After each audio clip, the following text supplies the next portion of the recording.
Istana pasir terbesar di dunia berada di Denmark. Tingginya lebih dari 21 meter. 30 pemahatnya menggunakan lebih dari 5.000 ton pasir.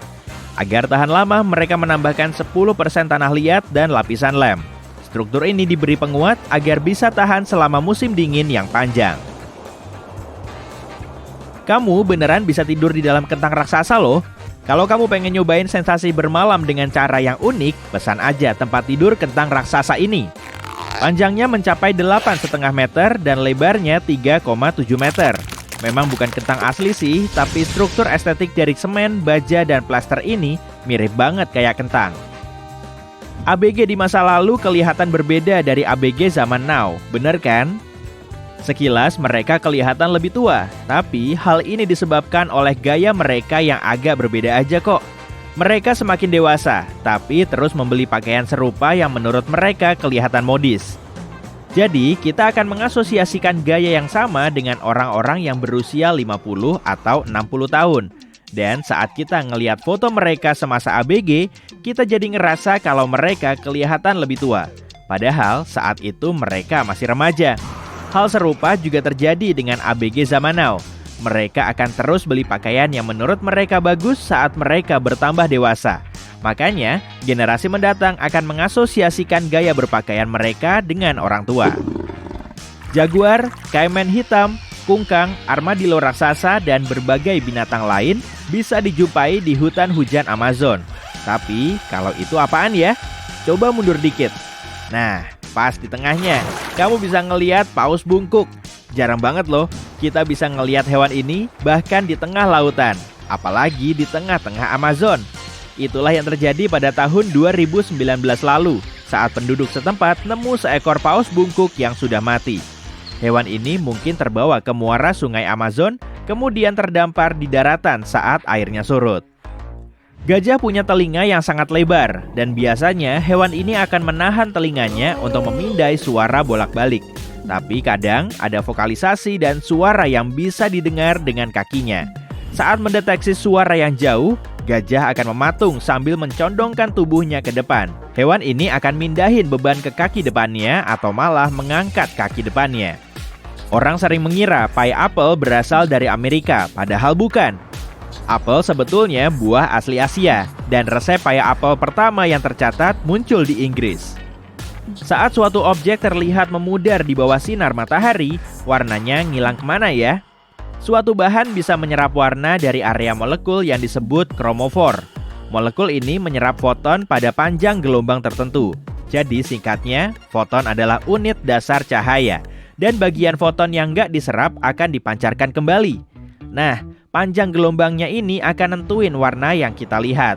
Saat objek terkena sinar matahari atau foton energi yang lebih tinggi, kromofornya bisa rusak. Makanya, objek tersebut nggak akan bisa memancarkan foton pada panjang gelombang tersebut. Objek berwarna merah paling memudar di bawah sinar matahari, dan kromofornya memancarkan cahaya merah dengan membersihkan foton dari sisa panjang gelombang. Ceritanya kamu lagi masak, motong-motong sayuran, dan air matamu mulai bercucuran tuh. Nah, saat ngiris bawang, biasanya kita akan ngeluarin air mata karena kulit bawang yang teriris ngeluarin enzim dan asam sulfenat. Kedua zat ini menghasilkan gas yang menyebar di udara, kemudian mengiritasi mata. Akibatnya, kelenjar air mata kita akan mulai memproduksi air mata untuk ngilangin asam yang mengiritasi. Otak kita nggak bisa menjalankan dua tugas berat sekaligus. Iya, kita nggak bisa benar-benar multitasking. Kita juga nggak bisa menjadikan fungsi bawah sadar kita seperti memompa darah dan bernafas sebagai multitasking. Jadi, cuma tindakan yang membuat kita harus mikir keras. Jadi, hal-hal yang kita anggap sebagai multitasking akan cepat berubah-ubah. Coba deh gerakin kaki dan tanganmu ke arah yang berlawanan. Duduk di kursi, lalu putar kaki kiri searah jarum jam. Gambar angka 8 dengan tangan kirimu secara bersamaan. Atau lakukan hal yang sama dengan tangan dan kaki kanan. Wah, gerakan kakimu jadi berubah kan? Kebanyakan orang akan mengalami hal ini. Dan kalau kamu memutar kakimu berlawanan arah jarum jam, hal yang sama juga akan terjadi.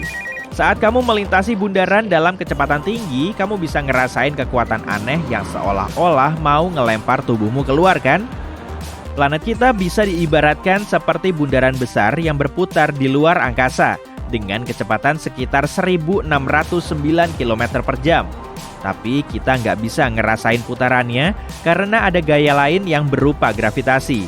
Gaya ini menahan kita agar tetap melekat di permukaan tanah, dan kekuatannya sekitar 1.000 kali lipat dari gerakan planet kita yang mencoba melemparkan kita ke luar angkasa. Pasta gigi mengandung pemanis karena produk ini punya deterjen yang menghasilkan busa. Makanya, pasta gigi perlu bahan yang bisa menyamarkan rasa pahit tersebut. Meskipun pakai gula, ada juga pemanis lain yang berfungsi sempurna untuk menyamarkan deterjen. Bahan kimia pemanis ini akan menarik air hingga mengunci molekulnya agar tetap ada di dalam pasta gigi. Dengan begini, pasta gigi kita nggak kering. Kamu sering nggak gampang lapar kan kalau cuacanya lagi panas? Proses metabolisme di dalam tubuh termasuk juga proses pencernaan bisa menghasilkan panas. Tiap 1.000 kalori yang kita asup, cuma 250-nya aja yang diubah menjadi energi bermanfaat. Dan sisanya berubah menjadi limbah panas. Saat cuaca di luar sedang panas, tubuh kita akan bekerja lebih ekstra untuk mengurangi panas. Jadi, tubuh kita nggak begitu memerlukan panas untuk mencerna makan. Tubuh kemudian mengembalikan nafsu makan untuk sementara waktu dan menarik lebih banyak energi dari cadangan lemak. Mimpi bisa kelihatan lebih jelas saat kita tidur di tempat baru. Nah, saat kamu nginep di hotel atau tempat lain yang belum terlalu familiar, kamu akan mengalami efek malam pertama. Dalam salah satu penelitian, para saintis menyatakan otak kiri kita lebih terjaga daripada otak kanan saat kita tidur di lingkungan baru. Hal ini mungkin disebabkan oleh mekanisme evolusi yang bikin kita tetap waspada terhadap pemangsa atau bahaya yang mungkin mengintai. Di bawah tempat tidurmu memang nggak ada monster sih, tapi kalau kamu hidup ribuan tahun yang lalu, kondisinya nggak bisa dipastikan. Kamu juga lebih gampang terbangun saat pertama kali tidur di lingkungan baru. Dan karena keseringan bangun, kamu jadi lebih mengingat mimpimu. Makanya dalam kondisi begini, mimpimu jadi semakin jelas. Di tempat kerja, kamu baru aja makan siang dan mau siap-siap untuk membereskan tugas terakhirmu. Tapi kok nggak bisa ya? Tiba-tiba energimu habis dan kamu pun pengen rebahan sampai tertidur. Bisa jadi kamu udah melahap makanan yang banyak mengandung karbohidrat, kurang tidur di malam hari, atau kurang minum air putih. Atau bisa juga karena alasan lain. Jadi, otak kita punya bagian yang berfungsi mengontrol jam tubuh internal kita yang juga disebut dengan ritme sirkadian. Bagian ini mengirimkan sinyal ke dalam tubuh untuk melepas hormon melatonin. Dengan begini, kamu jadi ngerasa ngantuk dan suhu tubuhmu turun. Kamu juga akan melewati proses ini dalam versi mininya pada jam 2-4 sore. Kita masih belum tahu alasannya, tapi sebagian peneliti menyatakan ritme sirkadian kita punya siklus utama selama 24 jam dan siklus 12 jam. Kamu suka ngerasain gak sih kalau ide-ide cemerlangmu akan muncul saat kamu mau tidur? Transisi antara fase terjaga dan tertidur dinamakan dengan keadaan hipnagogi. Dan menurut para ilmuwan, kondisi ini berkaitan dengan kreativitas. Mary Shelley mengaku ide dari novel populernya Frankenstein diperoleh selama tahap mimpi bangun. Seniman terkenal Salvador Dali menyebutnya sebagai tidur dengan kunci. Dalam keadaan ini, pikiran kita akan bebas traveling, tanpa ponsel, orang lain, atau gangguan lain. Makanya, otak kita jadi lebih leluasa untuk memunculkan ide spontan dan pemikiran kreatif. Kalau kamu langsung tertidur setelah memasuki fase ini, kemungkinan kamu akan lupa dengan mayoritas gagasan besarmu. Jadi, sebaiknya taruh kertas dan pulpen di samping tempat tidurmu ya, untuk berjaga-jaga.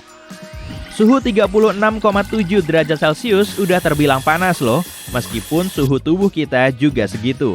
Sebetulnya, angka segitu merupakan suhu rata-rata pada inti tubuh kita. Suhu kulit kita sekitar 33,69 derajat Celcius. Tapi jari tangan, kaki, dan wajah kita bisa jauh lebih dingin. Reseptor yang kita miliki di dalam kulit bereaksi terhadap perbedaan dan perubahan suhu.